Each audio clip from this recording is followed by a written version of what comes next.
3. Are they boos or are they just saying Those are free? boos. No, those are boos. You got hate. No man love on stream, sorry. Unfollow him on Twitter. There are people at the back of the room that are holding signs up for you. I can only read I want and then freak at the end, so we'll just go with I want freak. I think it says your babies. Maybe. It's like an R. Maybe it's like your rabies. They might want my rabies. That could be a thing. Yeah, possibly. I mean, if you have them to give away. Not that I knew. That's why I didn't hug you, freak. That's all I'm saying. I don't want to risk that stuff. So game number 3 of Azubu Blaze versus Moscow 5 here coming your way. We're at 1-1. Yes. 2 interesting games, to say the least. Game number 1 obviously won by Moscow 5. A close-ish start, but then they really kind of walked through at the end. Game number 2, it almost looked as if Moscow 5 had nothing to say whatsoever to Azubu Blaze. I think it, as much as it pains me to say, I think it was the AP Master Yi pick. I think they played the game more or less fine. The problem was they couldn't team fight well. Yeah. You look at what Ambition brought out there with Orianna. He's shielding, he's crowd controlling people, he's initiating on a Gozu Pepper, he's doing all these fun things and clearing waves and pushing turrets. You've got APE who's like I alpha struck once, and then nothing died, so then I died. And that's kind of how the fights went. And so, you know, I think in both these cases, we've seen these snowbally AP mids who rely on resets to do their job. In neither case has that happened because you've got to get ahead to make those happen. And so I think I would be very surprised to see Master Yi again. I don't think there's a gameplay change they could make to make him work. I think they need to pick a different champion. Well, this time around, we see these same 3 bans from Azubu. Yeah, Rengar, Evelynn, Nunu, Twisted Fate, Olaf they went for this time, Jax this time, and therefore they've left Diana up, which I'd say, considering that Diana is the most banned and picked champion in this tournament by a large margin, a mistake. I kind of feel so too, and of course Azubu Blaze is happy to insta-lock that for Ambition. Now the thing is, there are still kind of a lot of options here still available. You know, with the Jax ban, I feel like they want to run Shen, but the thing is they're waiting around on it. They're actually not grabbing it too early, which gives away, honestly, one of the most contested top laners to Azubu if they want it here, which I don't know, feels like a pretty good idea to grab him unless they actually don't care about Shen too much. But they've grabbed the support up there. Sona's going to work with almost anything. You can push lanes really fast. You can play a zoning situation, and you tend to be one of the better laners. So if you match up 2-on-2, you're still going to do really great. And of course, the Lee Sin. Diamond always grabs Lee Sin. These are, you know, just very standard, safe picks for M5. Yep, there is Corki for Azubu. I saw Captain Jack actually playing him in the last game. Yeah, he's been playing him like the last 5 games in a row, I think. No problem with that one whatsoever. And who is their 3rd pick going to be for this one to complement that Diana Corki pick that we have in there so far? And surprisingly enough, it's Lulu, who Lust Boy has been on form with throughout this entire tournament.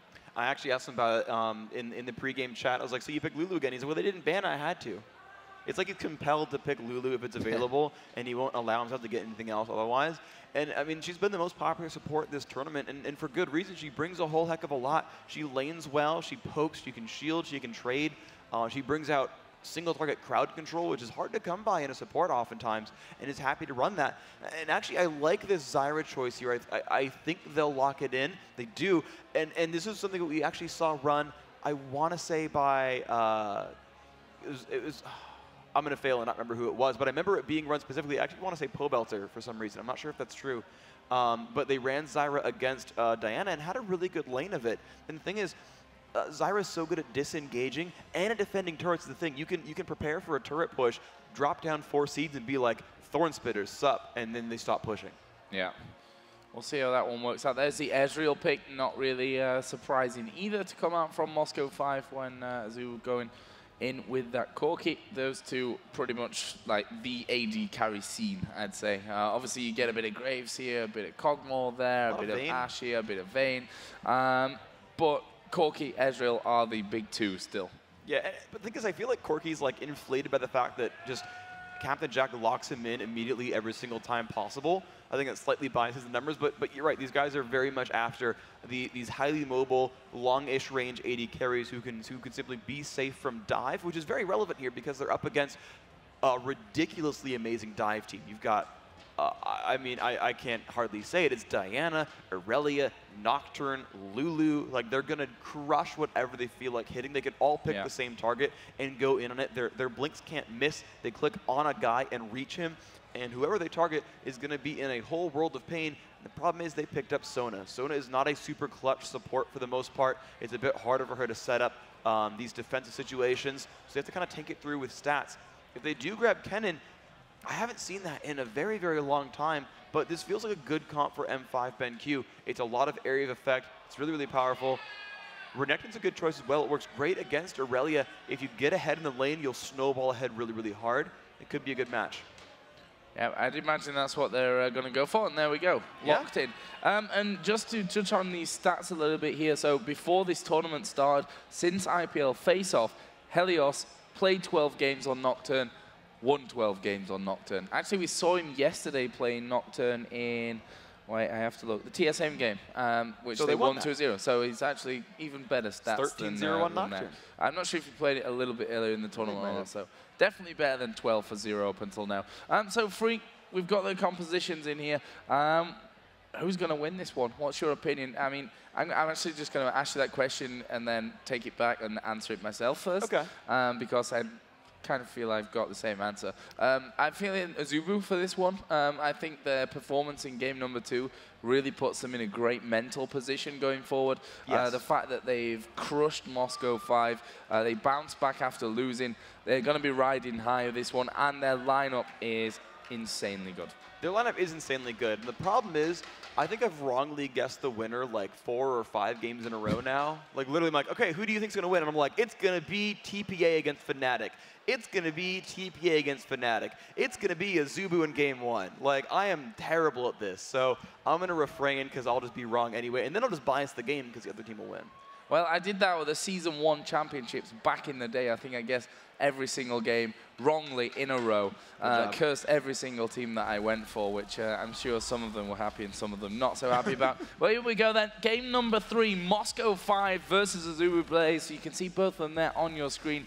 Concentrated as ever. Keeping the chat to a minimum, all on point, I'm assuming. And it's going to be a hard one to call, but as I said, my feeling for this one is going to be with the Koreans. You're welcome to think that.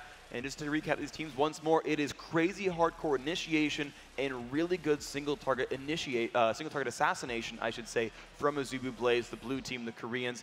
Again, we're in game 3 of the loser bracket quarterfinals. It's a really important match. This game determines who goes home and who moves on to face Counter Logic Gaming Prime. It's a very, very, very crucial match for these guys right here. On the other side, you've got actually very good disengage. You've got Lee Sin to kick people back. Zyra in general is a disengagement sort of champion. Sona as well can drop out that crescendo and block out those situations. So if M5 plays the mechanics perfectly, they're in a really good situation because they can stop those dives and turn everything around on its head. I don't know if they'll be able to do that. Last time we didn't see the crescendos work so well. We still saw the fight go perfectly for Azubu Blaze, but that's kind of how it's going to mash up. Assassins dive in. Can M5 counter-initiate? Well, we're going to be finding out here very shortly as we jump into the game. They did have a slight pause, but seems like everything is going to be fixed by that one. So we've had a couple of games here. It seems like Moscow 5 were the crowd favorites before, so I'm going to take Azubu Blaze from this. If you want Azubu Blaze to win this game, this best of 3 and move through to play CLG Prime, let's hear you.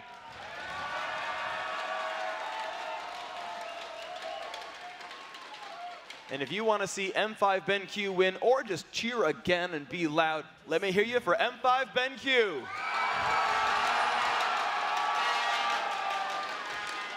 The crowd has spoken. All right, M5. They have the Vuvuzela there as well. That's a good way to speak. M5 looking aggressive right off the bat here. They're all piling up in this brush. Thing is, Ambition can check that with the Crescent Strike, and there it is. Nothing doing for M5. They got spotted out.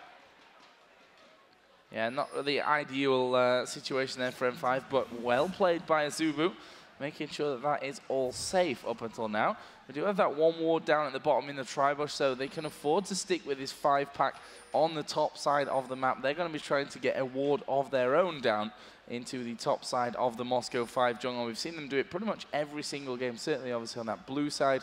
They did it as well. Darian currently watching out that area. But it doesn't like we'll be seeing too much from either side. I mean, you can almost guarantee that kind of thing in game number 3 of a best of 3, that neither team wants to be making a wrong footing, especially at such an early stage of the match. Yeah, and the funny thing is, though, that both these teams rely on aggressive play as their basic play style in making moves. And so they've got this weird sort of set of criteria where they don't want to play too aggressively and make stupid mistakes because they don't want to throw away the third game stupidly. It's the worst feeling in the world to like have a close series and be like, oh, we shouldn't have fought that one. But at the same time, that's how they play as natural players, is they make moves all the time. And so it's going to be interesting how well they can temper their aggression. Yep, we saw there the Wraith's actually been taken away by Renekton. Diamondproc starting off on his blue, but we're going to see a lane switch. I mean, the AD carry bottom lanes are all going to be headed in towards his top lane, and Renekton and Irelia are going to do battle in that bottom lane. So whether we'll see another switch after that remains to be seen. Well, I think they're happy to kind of match this up right now. I think M5 tried to, I want to say they tried to read this and sort of mind game it and get themselves in a situation. I feel like the 2-on-2s are good on both sides here. Generally speaking, Sona Ezreal is a great lane at 2v2ing, so I think they're happy to fight against the AD carries here. Has Diamond doing his red buff, already used the smite earlier on. That will be finished off by him. Helios also used his smite for that red buff start. We'll see if they try and get in onto this action early on. You can see there 2 wards already down on the Azubu side of that top river. So already got great vision there if Lee Sin were to come through that river side, which I guess he's not going to do. Wants to make sure that he gets off to a good start in terms of his farm. That's going to be fine. You know, right now, these guys are simply going for the gold income early on. You're seeing a slight gold advantage actually for M5 BenQ, but a lot of that's because they're pushing the top lane and they're pushing the bottom lane a little bit. This might set up a gank here for Diamond. He's level 3 and he's looking to the bottom lane. Yep, headed straight in here, but there's that ward inside of the tri-bush. Oh, I thought he was going to be smart about it and expect the tri-brush ward and just kind of lane gank it. Instead, he's going to be spotted here by Flame. You can see Flame hiding so far back because of it. Yeah, but Diamond here says, well, I'm probably not going to get in there, but what I will do is steal away that big golem and leave one little bit less for Nocturne as he comes back down into this jungle. So, bit of a pensive start from both sides. Diamond here actually in the enemy jungle, which we've talked about this before. That's what Diamond likes to do. That's his play style, to be in the enemy jungle as much as possible. Darian also in there as well. So are they going to go for a 4-man push on towards Ambition in the top? If they manage to get that grasping root down, that could be where this first blood comes in. Or not as he goes away. Yeah, no, they're not quite finding anything out there. They are just trying to deny gold as best they can. Darian actually waiting around in the brush by the Lizard camp. He's trying to bait someone in to like expect the roam and counter gank, and nothing's really happening here. So he's just simply kind of waiting around for a little bit too long. He's going to wait. Oh, he's going to go counter jungle even harder. M5, they're playing tricksy here, just stealing away the race as much as they can and just denying gold from Helios. That's a really good move here. Well, considering that Helios has that fantastic record on the Nocturne, it doesn't surprise me whatsoever that they're trying to shut him out of the game. Meanwhile, in this top lane, we are seeing Diamond going through that tri-bush. He was spotted by the ward, so they know he's gone. Helios deciding not to follow up in towards that top lane, and they will remain in that situation. For now, Darian just coming back into this bottom lane after stealing those wraiths away earlier on. And all is good. In terms of the CS, Diana actually got a nice lead over Zyra in the middle, 38-28. AD carries are pretty much bang even. Renekton got a solid lead there as well, and also obviously took those wraiths earlier on. He's not super healthy at the moment, so needs to be a little bit careful. Flame does have the ignite. Yeah, the one thing that Darian has on his back pocket, though, is his passive gives him 50% bonus Fury gain whenever he's low. And you can see he's actually maxing Cole the Meek, which will give him a lot of health back every time he uses it with Fury on. But Helios is waiting to gank him on the turret. Yep, Helios here waiting off towards the side. There's the ping on towards him. Lane going to be pushed through, and Helios decides, nope, not going to go for it just yet. I'm surprised he left. I mean, Helios, I think Flame was playing the lane right. He was trying to make it look like he wasn't shoving too hard, but still shoving to the turret all the same and trying to set up for that kill. I guess why they turned back was they saw Darian chug that last health potion, and I was like, you know what? He's actually like 75%. I don't think we can burst him down anymore. His top lane, the AD carry support lane, has been fairly uneventful so far. A little bit of damage exchange, as you would expect. But the CS in favor currently of Genja at this stage. There is Ambition actually going to be stealing away the Wraiths once again from the M5 side of the map. So both teams really wanting to control the enemy jungle camps and deny as much as they possibly can. Oh, that's pretty wise overall. I mean, I really like this play from M5 BenQ. It's what initially brought them up to fame, which is just stealing away everything from the jungle. And look at the punishment there at the top lane. Captain Jack brought so so low from that pressure, and that is that sustain lane really doing work. They're constantly going in for fights and just letting Sony heal them back up at the end and then going in for another fight. It's giving quite the advantage here to M5's duo lane. You can see they're up 10 minions. Yeah, Genja doing a fantastic job, and hopefully they've kind of got a little bit inspired by that defeat in the last game, and they you know, rallied around. They did do a team huddle after that second game, which I don't remember seeing them do earlier on. So maybe they clubbed together. Manager Groove, who actually is a former Counter-Strike professional player, certainly has a lot of experience in these kind of situations. Yes. Will be able to offer some really wise words to them as well. So hopefully from Moscow 5's point of view, they've got that all figured out. Meanwhile, Diamond Prox doing his blue buff. And this is cool. Like, you know, we talked a little bit in the beginning game about how it's game 3. The players don't want to make any crazy moves and make any silly mistakes. And the thing is, M5's like, you know what our crazy don't make mistakes move is? Invade the jungle every 12 seconds. I love that from that team, that they will just constantly make moves. And you can see they've built themselves a legitimate 300 gold lead just from out jungling. I mean, you see the minion kills 33 to 30. You'd think that Helios is ahead, and watch me be wrong here. Nope, he's actually up 50 gold individually with less kills because he's taking the big camps away, and he's just overall getting themselves ahead. You can see a huge lead, Darien over Flame. That's where a lot of it's coming from, honestly. Yeah, he's got that double Doran's Blade in there, plus the Ruby Crystal as well. Headed up towards that Phage, compared to Corki, who's got a single Doran's Blade, Vamp Scepter, and the Health Crystal as well. Meanwhile, Ambition getting his blue buff for this middle lane, which has been fairly uneventful. Like you said, Zyra does have a lot of disengage, which is maybe why Ambition's like, well, I'm just going to spend my time farming here. Maybe later we get in on the action, as Genja actually going to be in maybe a little bit of trouble here, as Captain Jack taking good damage back there. And in the end, they decide not to follow through with that one on towards Genja, who is coming back in himself, and also not super high. Here comes Diamond around the side, but he's missed the Q.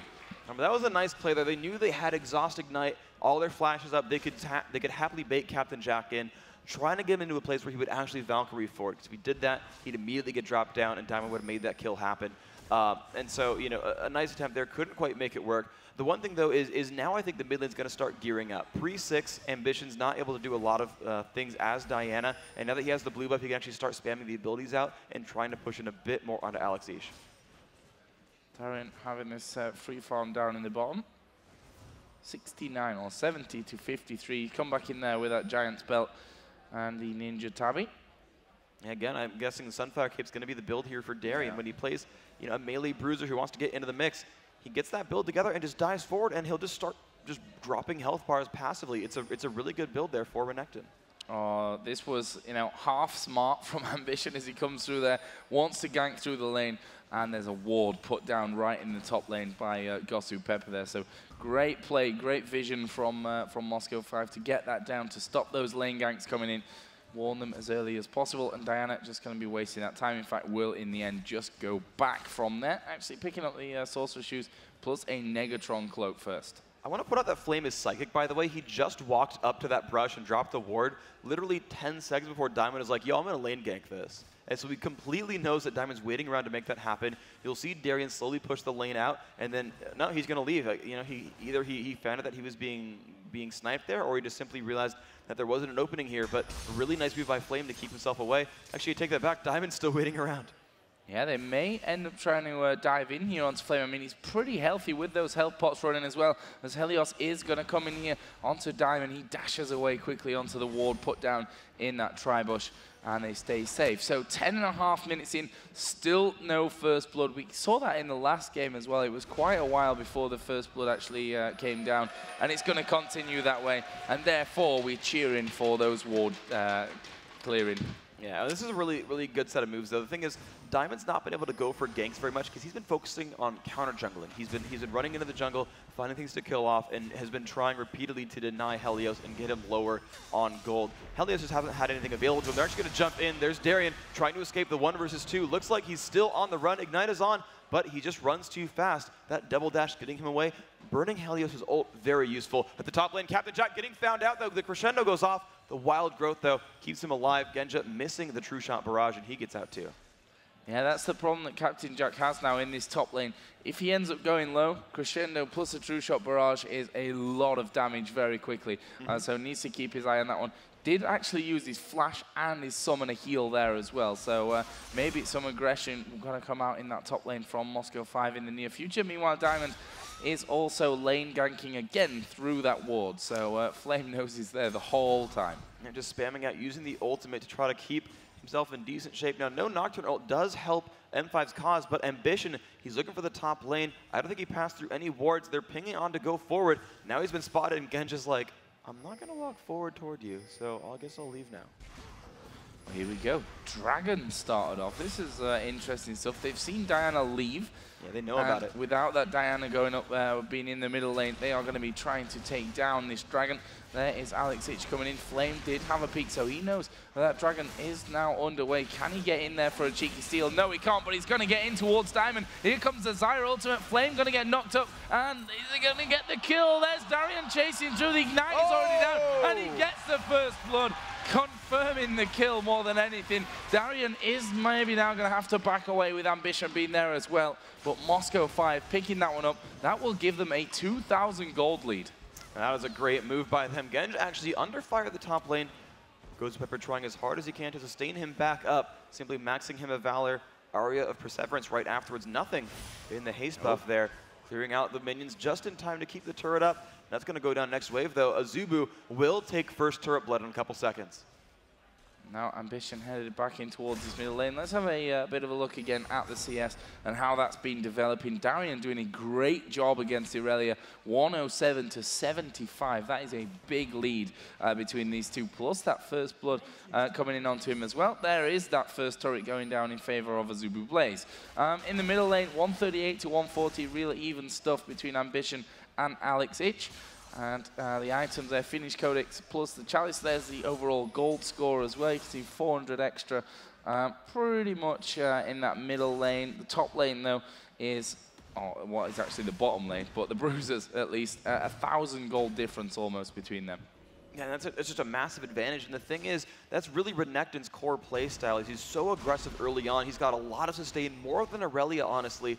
And more damage than she does, too. Aurelia's big gambit is that she will scale better. It's a little bit easier to dive in. It's a bit easier to chunk down squishy targets. And she just wants to reach that late game phase. The difficulty, though, is she's being pushed on so aggressively. She's had to itemize an early Vampiric Scepter, the Doran's Blade as well, the Ninja Tabby. She's just trying to survive Darian's advances, and it's proving a bit difficult.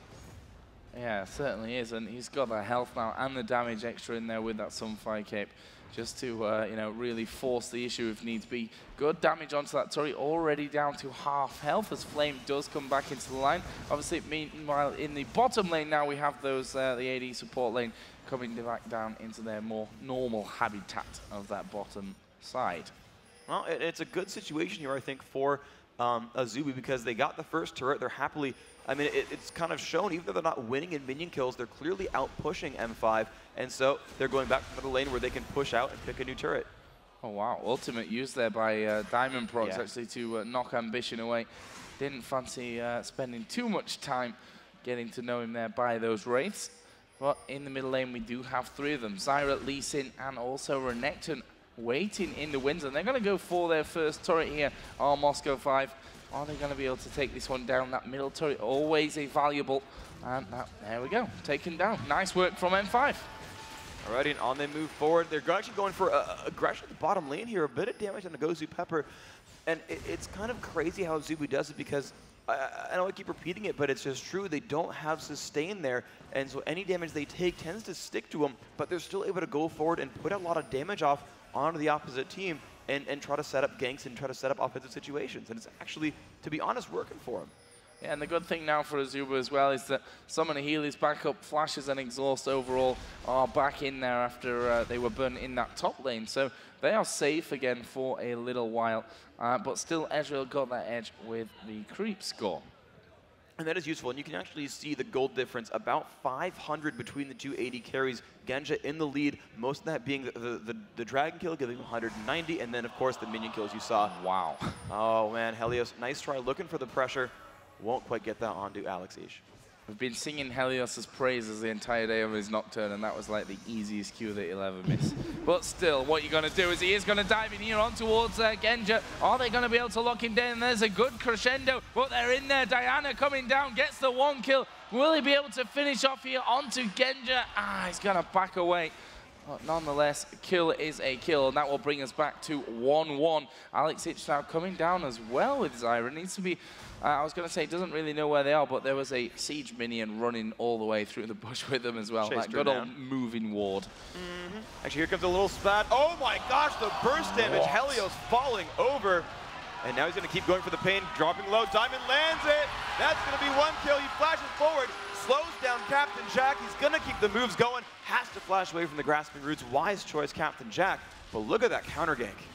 That positioning there from Alex Hitch was absolutely brilliant. Just waiting outside of the tri-bush and getting things done. In the meantime, Flame actually did push that top turret down. Actually, no, that's a lie. It was already down before. Pushing the top lane out in towards the inner turret, and we can see that Ezreal Sona not feeling too confident there for Moscow 5. Decided to go once again into this top lane, which, now, for me, could be even more dangerous for them if they try and push out to farm. I think it is dangerous for them just because they're going to lose a turret at the bottom lane basically right here. And I think they knew that going in, that they were setting themselves up for another turret to fall down. Now, I don't like that because it's a bunch of gold that you're kind of giving to the opposition, but they're just letting that happen. Yeah, we see here Darian actually working his magic in towards Lustboy. Ultimate is on, he is exhausted, but I'm not sure that Lustboy is going to escape this one. There is the slow coming out, but he's not finished just yet. There's the stun. Darian's going to take down Lustboy. And that's the danger. Sunfire Cape, plenty of HP. As Infranectar's not tanky enough anyway with that ultimate running. And he's able to just take down the support player, and his AD carry couldn't do anything about it. That's absolutely great. It's the oh my gosh, Ghost Pepper getting caught up in the middle lane. You look at the damage coming out, and that is an immediately killed champion. And that's only 2 of the team's 3 assassins going to work with no support from the back line. However, M5, with a champion down, said, well, we know Corki's back to base, and Lustboy's dead too, so Dragon's ours. However, Azubu are still hanging around. In fact, no, Diana and Irelia are going to back away. They're just doing a bit of damage onto the turret. True Shot Barrage came in, and that will get rid of the minions and force them to back away again. So let's take a look at where we are in the game. 4-2 in kills, 2-1 in turrets in favor of Blaze, 23.5 to 27,000 gold, as that second turret will actually be picked up there. So still close stuff, with Moscow 5 though having that slight advantage. And this is really, really good for them. The difficulty, though, is that these teams work in different ways overall, and that's always, it's a good thing when you look at it. You know, assassins can come in. Diana's an amazing initiator. You can always pick up kills out of nowhere when you're a Azubu Blaze. It'll always be an available option to you, and if M5 ever makes one misstep, and you saw actually that free kill on Ghost Pepper, happened to be clearing a ward, happened to be around the enemy team, give up a kill, Azubu Blaze is very good at making the situations happen. And as far as 5v5s go, though, M5's in a bit of an advantage for those because they're up in gold and because they really have a more R-button team, a team where they want to, you know, just fight together, use area of effect abilities. And so, to me, Azubu Blaze it's up to them to make special moves and make crazy things happen and pick up kills out of nowhere. I can see it in the top lane. Flame going to go head-to-head with Darian, as he does have that wit's end now, so obviously fancying his chances a lot more. He's going to try and push in right out of this lane, which he successfully does, at least for now, but we can see there's a bit of movement up towards that side as a ward does go down there. Diamond going to be taking that one down as the crowd goes wild. Super wild, and here we go. Diamond actually looking around just to farm up the top lane, up against Flame for, you know, because why the heck not? Captain Jack getting that Lizard buff is a very, very big deal. Really helps his team because very few champions will actually dive onto him, and he just wants people to kite those very easily, or just simply chase down. Again, Azubu wants to pick up kills one by one and kind of dive in, so that slow will help him massively. And that's kind of all I can say. Azubu needs to just find kills out of nowhere. They need good ward coverage. They need to have Diamond not find them with his oracles, and that's where Azubu can get an opening. And if you can see that, just in the bottom right-hand side of the screen, 54 to 45% people voting right now. So really close run stuff. And game kind of reflecting that one as well. That 3,000 gold difference there looked like we were going to see some action. Darian kind of rushing in there, but then going straight back out. And Azubu not wanting to risk anything either. are going to be backing off from that. The one thing I want to point out, actually, is the fairly defensive build here from Alex Ish. He recognizes the enemy team, seeing that it is full of assassins, and that Zyra wants to keep putting out spells throughout the fight. So his second item was a Zhonya's Hourglass. He recognizes he's going to get dived on, and he needs to survive that kind of encounter, put down the Stranglethorns, Zhonya's through it, and then retreat after everyone's knocked up into the air, and after everyone takes Crescendo to the face. So it's a good adaptation here from Alex to make sure he's not the target of assassins and he doesn't fall first. We see that ward's just been put down over by Baron. Ping's going up there as well for Azubu Blaze. Lustboy with the Oracle is just off towards the side, so we'll be no doubt clearing up in a little while there as well. There's the one by the Blue Buff down. And also on the other side, 2 wards in a matter of seconds. Man, that's a good rate. That's actually really scary. If you see wards die that fast, you know your team's in trouble. Luckily, they both did it at the same time. So are they both in trouble, or are they both in a good position? Well, the poor wards are actually just getting, genocided here. I feel really bad. If you're a ward, I'm sorry for your kind. Lustboy, again, a ward kill. He's going to walk it. Oh, that doesn't count for the drinking game, I guess. But Lustboy missing out on a ward kill he could have gotten. That said, M5 does collapse together. Got to make sure their wards are safe themselves. Helios actually taking a bit of punishment in the mid lane, down below half. That's not, oh wow, and he burned the flash for it. He didn't need to. You can tell right now Azubu are feeling a little bit afraid of M5's champions.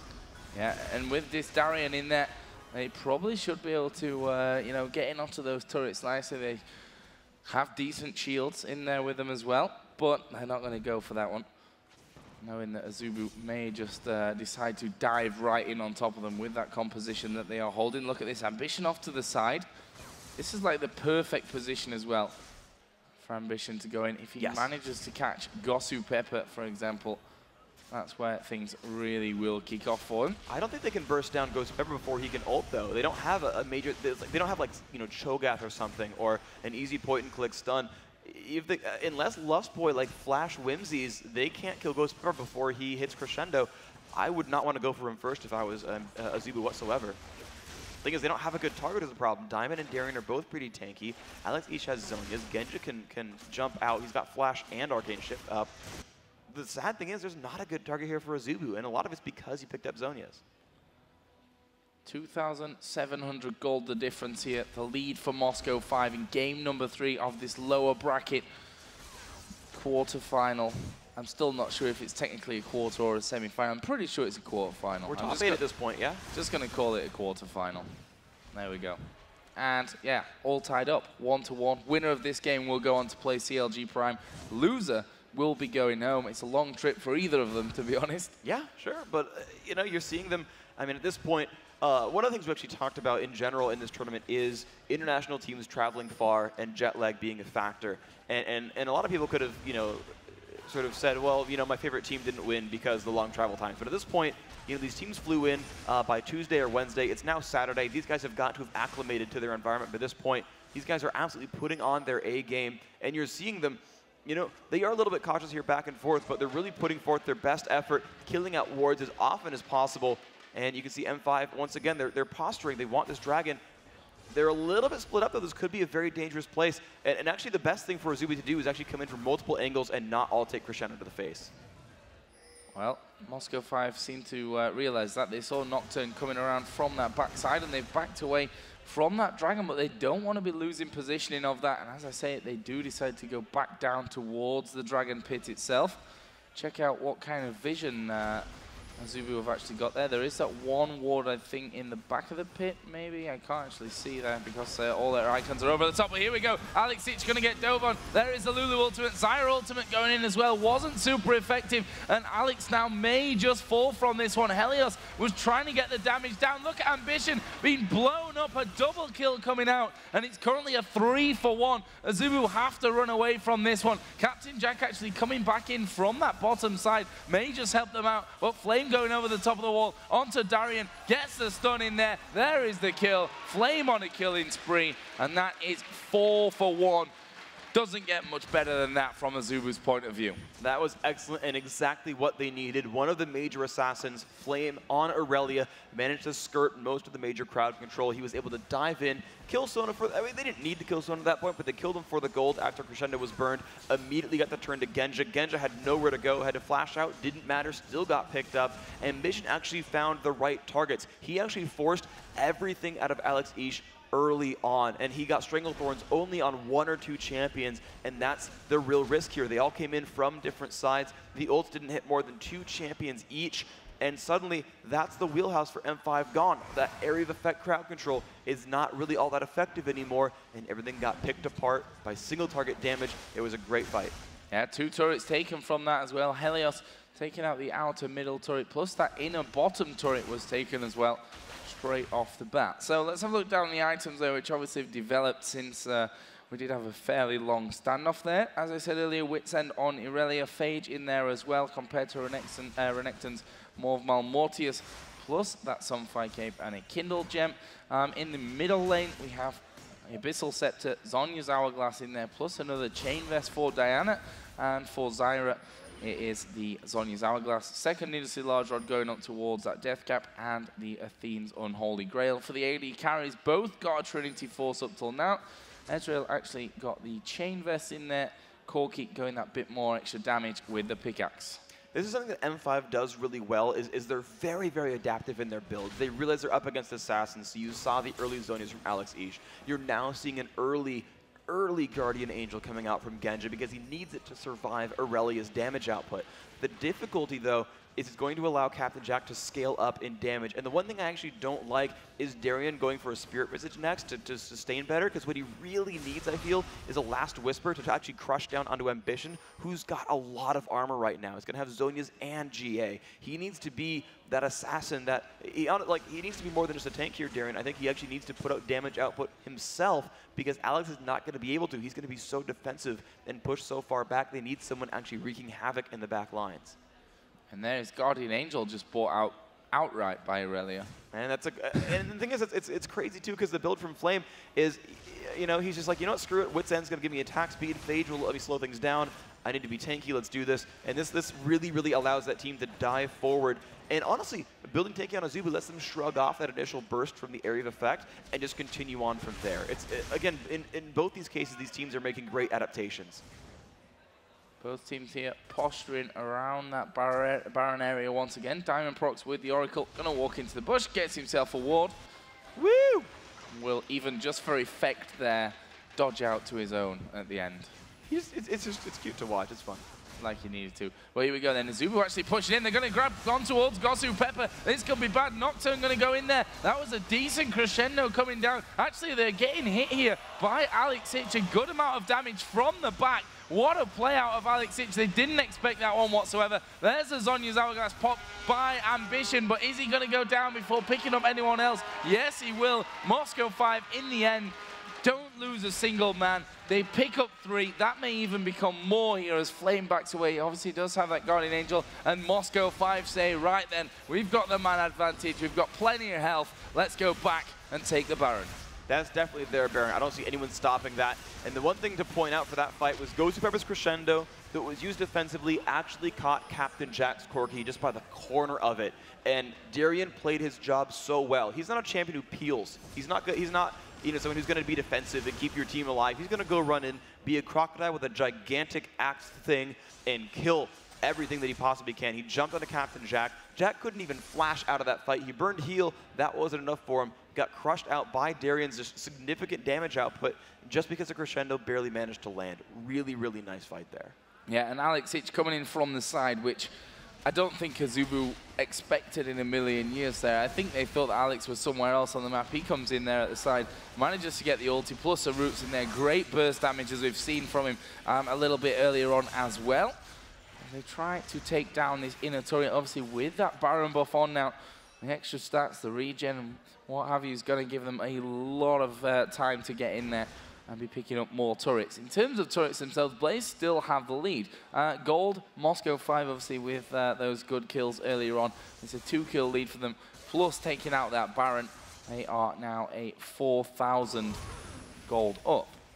That's a good place for them to be, honestly. They've got complete map control, of course. They're down in turret kills, which in this case I'd actually consider an advantage because it gives them more things to kill right at this point. While they still have 2.5 minutes of Baron, they're going to try to find things to kill and to build their advantage forward. Flame having to burn Flash, gets crescendoed as well. This is not a good place for Flame. He's trying to run, has Guardian Angel, he just dives back in. He knows he's surrounded. Yeah, he's going to get his Guardian Angel popped here, but Moscow 5 backing away, which I think taking down really is Guardian Angel here. I mean, the cooldown's not exactly tiny. It's enough for Moscow 5 as they look to maybe push this tower out. The entire Azubu Blaze team is actually there, ready and waiting. Aside, obviously, from Irelia, who's just gone back to heal himself up. But Moscow 5, once his minions come in, could do a substantial chunk of damage to the turret. And they're going to. They've got great long-range champions. Zyra, Sona, and Ezreal all can easily poke on that and do some good damage here. They've got the Baron buff as well. They're happy to make this turret die. The unfortunate thing is they are going to be, I guess they are a little bit afraid of Blaze. I don't think they need to be quite so heavily, but they are playing it safe. It is game 3 after all. Losing this means elimination in this loser bracket quarterfinal, the round of the top 8 right now. Moving on means top 6, and they, of course, have the chance to win this tournament if they can win enough games in a row. They're going to play a bit defensively here. They will back off, and they're just trying to make some just map control. I mean, they'll steal away the Lizard buff. That's nice. That goes to Darien. Let's see what kind of moves they make. And it's going to be Dragon this time. Yep, Dragon is already there, and this will be a simple extension of their gold lead for Moscow 5. Up above 5,000 gold now. There we can see decent chunks of gold for them all to go home and spend. So this next spike after this shopping trip may just be enough to win them an inhibitor or two. No, they've got 1 minute left on Baron. Now, if they don't, I don't think need the Baron buff to fight well because they've got so many items. They're again up 5,000 gold. They're up in levels in general, and so they'll tend to outfight Azubu Blaze. But if you have those last 45 seconds of Baron, you might as well use it and build your advantage. And I think we're going to look to see them do that. Yeah. Now we've seen Rabadon's death cap being finished. GA, obviously on Ezreal. What else has picked up the remnants of a GA as well for Lee Sin. So just generally overall, that bit of a step forward from Moscow 5. And the question is, with that 1 minute or so of Baron still remaining, are they going to play it aggressively here, or will they just try and set things up so that they're perfectly positioned for that next Baron, and then really will be able to push their lead forward? Well, I don't think they're thinking 3 minutes in the future just yet. This turret's mostly theirs. Unfortunately, Genja with the Lizard buff, because it deals damage over 3 seconds, if you poke anything, you're almost automatically going to pull turret aggro when you re-aggress there. And so he has to kind of choose, do I poke champions out or do I kill a turret? Because he's going to take aggro every time he goes for that. So just Arcane shifting away there. Gosu Pepper took the full rocket from Corki in his place. And they wait for those minions to come in before they push this tower down even more. This is their chance for the turret. If Azubu Blaze wants to defend this, they've got to go in here. And they're going to back away. Moscow 5 take turret number 4. We're tied now on turret kills. Question is, will M5 be able to get any more in this push? They're backing off. Even without Baron buff, they're still pretty strong. The smarter play here is, I think, to actually look for more easy turrets. They could actually back with this bottom turret. Azubu Blaze is on the other side of the base. If they just sent someone in to face tank it, they could get some good damage. Looks like instead they're going to run through the jungle, steal away some of these golems, and try to make that bottom lane push back down. Pepper very far forward. Being a bit of a ninja yet. Waiting inside that bush, and they may want to change that idea. Yeah, that was a little weird. A few of them coming through. I guess it was the fact that they were just going back to push that minion wave out, and he was just going to wait in there. Keep the vision forward for them. Nice Genja Arcane shifting into a Q. Yeah. Oh well, they're going to sweep this out if they send Diamond back. There's the ward in the brush they wanted. The problem is, this is a very good play by Azubu. They've warded that out as well, which really hurts Genja's ability to kite in and out and be invisible as he pokes. I don't think Diamond's going to sweep that out. You can see M5, without Baron, are still feeling very confident. They haven't bought in a while, but they still feel stronger on this map. There we go, that turret now dropped below half health, and the initiation goes in. Diana actually going in there. Lulu ultimate came down. There's a crescendo. Plus, the ultimate from Ezreal as well. And Moscow 5 may have done enough to force them away from this one. There is summon a heal used by Captain Jack just to try and give them enough health to stay around and not give this turret up completely. But the poke from Ezreal from Lee Sin going to be pretty deadly from Alex Hitch as well. Let's not forget he's running elixirs right now to try and boost that bit of an advantage that they've got. Actually, will landing onto Flame. Not the ideal target that they were looking for, but the minions are here once again, and they're going to pressure that turret down. And here we go. The poke is again just there from Genja. While the minions still live, they're going to take that down. They are not quite looking to dive this, but they are playing aggressively, because once again, M5 is just the stronger team. They're now up in turret kills 5-4. Baron Nashor spawning in, let's see, it died at 29:46. So 25 seconds to go. Yeah, and Moscow 5 played for that perfectly here. I mean, they've got plenty of HP remaining, and they should probably be able to get up there. Interestingly enough, not a single ward up by that Baron up till now, but you can see what Moscow 5 have. They're dropping on their way in towards that area. In fact, they're going to go shopping. Diamond, Gosu Pepper actually picking up 2 stacks there. So he's going to bring lots of wards back to the party to make sure that they have complete vision and control of this Baron area. You can see Azubu know that they can't really afford to give another one away, and they will be looking for somewhat of a similar thing to do. In terms of the items, once again, Last Whisper finished on Corki, compared obviously to the Trinity Force, which they both have, but the Guardian Angel with Ezreal. The funny thing I actually want to point out here is, so Diamond went and stole the golden buff away, which does hurt Ambition quite a bit. But the thing is, he used Smite to do it. So M5 don't feel very confident starting Baron with the chance to get out-smited.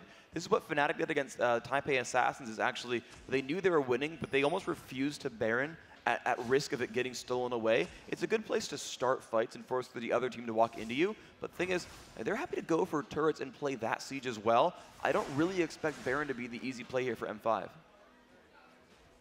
And Azubu, they've got their wards down, those typical 4 wards on towards the entry to the Baron from the blue side.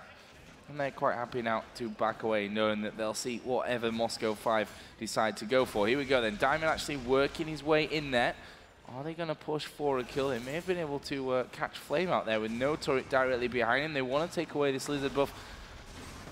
Or are they going to have the damage for it? Are they going to go for the kill? Darian actually diving into the middle of them, but they need to get together. This is a great position for Alex Ich to get his ulti down if he's not stunned up the whole time. There is the ultimate out of Alex Ich. Flame going very low. Helios is low as well. Darian with his ultimate running. He's doing a lot of damage. Flame going to go on the rampage. Alex actually took down Nocturne there. Darian will finally drop as well. Ambition had his Guardian Angel popped, and Genja has left Gosu Pepper there to the mercy of Ambition, which, well, no mercy whatsoever. He just flashed away. We move away, though, to this bottom lane as we see them chasing, and the top lane where they're chasing, and that will be a 1 for 2, actually in the favor of Azubu. Oh, but, no. Well, now it's going to be a 2 for 2. Anymore. And they lost Oracles. Yeah. Diamond's still wearing his. That's an extra 400 gold sweep to the side. Really, really nice fight on really everywhere. Helios did fall early. Darian with a really good escape. I mean, this is so good for him. He's very, very tanky. Sunfire Cape, Aegis, just the Kindle Gems, I read that one wrong, and the Maw of Malmortius. He used them all fully, healed up, and was able to flash out and escape that battle with like no health left, which means that Captain Jack was sitting there trying to break down a tank and got no reward for it. That's why that fight went so closely, because the position was good for Azubu. They dove in. They forced a lot of cooldowns early. They started out very strong there. Yep, and Azubu here going for the Baron. What are Moscow 5 going to be able to do about this one? Baron around about half HP. Lee Sin actually coming in from the side. Azubu decide to leave that one up. They're going to go in on towards Diamond. Helios is there as well. Diamond going to be the easy target here as he gets feared back into the group. Will kick Ambition away. Flame was going low, and Diamond now having his GA pops, and that may have just bought enough time for Moscow 5 to get back over here. Ambition already had that Guardian Angel popped in the last fight, so he's got no second line of protection here, as we are going to see Captain Jack going low. Absolutely exploded by Alex Ich. And that's a valuable kill now for Moscow 5. No AD carry, and they're all full HP. You can see there the Guardian Angels up for 2 of them. I thought I could see there. Where am I missing one? Oh yeah, it's Zyra and Ezreal, and they are going to be kicking off Baron. And from this position, now there's nothing that Azubu can really do. And that's just so unfortunate. Captain Jack did not need to be there. Their team was already running away. He simply got a little bit too close, and the maximum range grasping roots from Alex Ich is the only reason they got that. And, well, that's all it took. It allowed them to have a completely safe 5-on-4 Baron kill. That's the only situation in which they would actually go for that, in which they knew they had ward coverage and no one would stop them. And now here comes the push. They're looking very, very good to kill this turret down and keep going. Yeah, they may just keep going. Look at those wards as well for Moscow 5. It's everywhere. I mean, we can see their vision. They see the entire upper jungle, everything around Baron, and they can keep pushing in. Here we go then, turret taking pressure, actually should go down here. Genja the whole time going in onto it. Diamond actually will go in on towards Flame, and they force Azubu to back completely away from this inhibitor. That's going to go down. That's the first inhibitor of this third and final game in this lower bracket match between M5 and Azubu Blaze. What is the push now? I'm guessing that they're actually all sat on quite a chunk of gold after that. The richest is Genja. He's got 3,000 gold. He gets a free, just full completed item. Last Whisper or Bloodthirster is his. It's Bloodthirster's the choice, actually. I'm a bit surprised because there's so much armor on the other team. He could really use the armor pen, but I'll trust him. He's going to do well here. A lot of lifesteal will help him survive. And again, he's facing a lot of assassins. He's got resist from the Guardian Angel, so if he can lifesteal some health back, he'll be just very, very tanky over and over. And so an extra blasting one bought in there as well for Alex Ich, who's now 4-2-4 on Zyra. Void Staff or Abyssal? Sorry. Abyssal, I'd say. He's fighting a lot of magic damage. Ambition's scary. Yeah. Okay. We'll have to see. He certainly knows better than me. But Darian here on this bottom side now. Going to push this wave out as well. And what are Azubu Blaze going to do about this now? Because they've got nothing on the top. The natural choice then for any team once that top inhibitor down is the bottom inhibitor, because it's the furthest away. You force them to then split up. Exactly. It's a really, really smart way of doing it. And you'll have to see every once in a while someone's going to split off, stop that top lane. The difficulty, though, is it's very far away right now. It's up by that top outer turret. It'll take a good 30 seconds until those minions actually reach anything remotely threatening in Azubu's Blaze. Azubu's base. Actually, the cool thing about that, though, for M5 is when it does reach, it'll be a gigantic minion wave. It'll require a lot of time from an individual to stop that out, and if they time it right, they can get a 5-on-4 dive on the turret. So, M5 trying to siege down here. Genja actually did a good amount of damage to Captain Jack, and look at that turret. Doesn't take long whatsoever for Moscow 5 to completely rip its HP apart. And now those super minions are starting to push down. Wow, and they are backdoor right back in. And there we go. We are going to see that turret go down. The inhibitor will follow quickly as well. And will Moscow 5 stay here and fight? I mean, they've got minions coming into the middle lane as well. They can just walk through the base to that to that middle lane and take down that inhibitor turret as well. And that's all turrets down now outside of the base, but the fight's going to kick off. Flame going low. There's a Zyra ultimate. Ezreal ultimate comes across brilliantly as well. Ambition pops his Zhonya's. He's got a Guardian Angel in there as well. Flame's Guardian Angel was popped. This should be 2 kills straight after one another. There we go. It's Ezreal and Sona that pick them up. Captain Jack is one of the last hopes. They're trying to get as much health up as they can before they go in to try and rescue the Nexus. The turrets are down though, and Moscow 5 are going to take out Azubu Blaze here in the IPL 5 lower bracket and move on to play CLG Prime. Oh, excellent job. M5 N2, their first spout against a Korean team. And what a team it is, but they still come out victorious. An excellent series by both these guys. Convincing game 1, convincing game 2 on the other side, and this one with now stable team comps on both sides. Joe, I'm sorry, you're cursed. You got the call wrong again. Ambition and everyone else on Azubu Blaze not quite able to pull it out. You can see them walking across, shaking hands with the opposition. Very, very hard-fought match for both these guys. Yeah, a really great game. You know, that best of 3, we always like it when we go all the way in a best of 3. But after that second game, I honestly thought that Azubu Blaze had plucked enough confidence from that one and, you know, trodden on Moscow 5 enough that they could come into that third game and then move it through into the next round. However, for them, you know, unlucky as it is, as sad as it is from Azubu Blaze's side of things, they are now going home. Moscow 5, on the other hand, stay in the tournament, hanging on by a thread. Well, it's a very good job by them. They've got stiff competition still ahead of them.